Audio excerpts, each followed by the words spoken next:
how to set Do Not Disturb timer on Samsung Galaxy S26.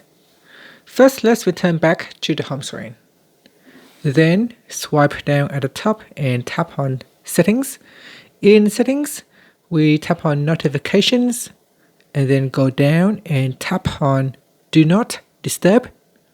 From here, to set the duration of Do Not Disturb, tap on For How Long, and then you can choose Until I Turn It Off, or you can set it say for 2 hours, and then after that it will automatically switch off Do Not Disturb.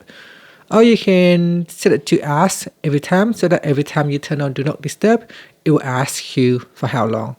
Okay, so make your selection and set the duration and then tap on Turn On. And that's it. That is how you can set Do Not Disturb duration. Thank you for watching this video.